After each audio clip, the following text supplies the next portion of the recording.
ಗೃಹ ಸಚಿವ doctor G Parameshwar ತವರು ಜಿಲ್ಲೆಯಲ್ಲೇ ದಲಿತರಿಗೆ ಸುರಕ್ಷತೆ ಇಲ್ಲದಾಗಿದೆ. ತುಮಕೂರು ಜಿಲ್ಲೆಯಲ್ಲೇ ದಲಿತ ಯುವಕರ ಮೇಲೆ ಅಲ್ಲಿ ನಡೆಸಿರುವ ಮತ್ತೊಂದು ಆರೋಪ ಕೇಳಿ ಬಂದಿದೆ.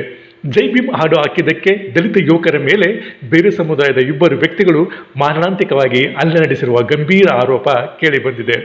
ತುಮಕೂರು ಜಿಲ್ಲೆ ಗುಬ್ಬಿ ತಾಲೂಕಿನ ಮುದ್ದನಹಳ್ಳಿಯಲ್ಲಿ ಈ ಘಟನೆ ನಡೆದಿದೆ. ಶನಿವಾರ ಸಂಜೆ ಎಂದಿನಂತೆ ದಲಿತ ಸಮುದಾಯದ ಯುವಕರಾದ ತುಮಕೂರು ಗ್ರಾಮಾಂತರ ಸಿರಿವರ ಗ್ರಾಮದ ದಲಿತ ಸಮುದಾಯದ 19 ವರ್ಷದ ದೀಪು ಮತ್ತು ನರಸಿಂಹಮೂರ್ತಿ ಹಾಲಿನ ವಾಹನದಲ್ಲಿ ಅಂಬೇಡ್ಕರ್ ಬಗೆಗಿನ ಜೈ ಭೀಮ್ ಹಾಡು ಹಾಕಿಕೊಂಡು ಮುದ್ದನಹಳ್ಳಿ ಗ್ರಾಮಕ್ಕೆ ಬರುತ್ತಿದ್ದರು. ಈ ವೇಳೆ ಮುದ್ದನಹಳ್ಳಿ ಗ್ರಾಮದ ರೈಲ್ವೆ ಇಲಾಖೆಯ ಪೊಲೀಸ್ ಅಧಿಕಾರಿ ಚಂದ್ರಶೇಖರ್ ಮತ್ತು ಮತ್ತೊಬ್ಬ ವ್ಯಕ್ತಿ ನರಸಿಂಹರಾಜ್ ಎಂಬಾತ ಈ ಇಬ್ಬರು ದಲಿತ ಯುವಕರ ಮೇಲೆ ಹಲ್ಲೆ ನಡೆಸಿದ್ದಾರೆ. ಮೊದಲು ಹಾರ್ಟ್ ಸ್ಟಾಪ್ ಮಾಡಿ, ನಿಮ್ಮದು ಯಾವ ಜಾತಿ, ಹೀಗೆ ಅವ್ಯಾಚ ಶಬ್ದಗಳಿಂದ ನಿಂದಿಸಿದ್ದಾರೆ. ಅಲ್ಲದೆ ಗಾಡಿಯಿಂದ ಇಬ್ಬರನ್ನು ಎಳೆದಾಡಿ ಹಲ್ಲೆ ನಡೆಸಿರುವ ಆರೋಪ ಕೇಳಿ ಬಂದಿದೆ. ಈ ವೇಳೆ 19 ವರ್ಷದ ದೀಪು ಎಂಬ ಯುವಕನ ಮರ್ಮಾಂಗಕ್ಕೆ ಒದ್ದಿರುವ ಆರೋಪ ಕೇಳಿ ಬಂದಿದೆ. ಹಲ್ಲೆಯಿಂದ ಗಂಭೀರ ಗಾಯಗೊಂಡಿರುವ ದೀಪು ಮತ್ತು ನರಸಿಂಹಮೂರ್ತಿಯನ್ನು ಗುಬ್ಬಿ ಸಾರ್ವಜನಿಕ ಆಸ್ಪತ್ರೆಗೆ ದಾಖಲಿಸಿ ಚಿಕಿತ್ಸೆ ನೀಡಲಾಗುತ್ತಿದೆ. ಇನ್ನು ಗಂಭೀರ ಗಾಯಗೊಂಡಿರುವ ದೀಪು ಮರ್ಮಾಂಗಕ್ಕೆ 9 ಹೊಲಿಗೆ ಹಾಕಲಾಗಿದೆ ಎನ್ನಲಾಗಿದೆ.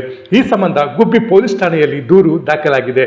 ಈ ಘಟನೆಯಿಂದ ಗ್ರಾಮದಲ್ಲಿ ಬಿಗುವಿನ ವಾತಾವರಣ ನಿರ್ಮಾಣವಾಗಿದ್ದು, ದಲಿತ ಸಂಘಟನೆಗಳು ಪ್ರತಿಭಟನೆಗೆ ಮುಂದಾಗಿವೆ.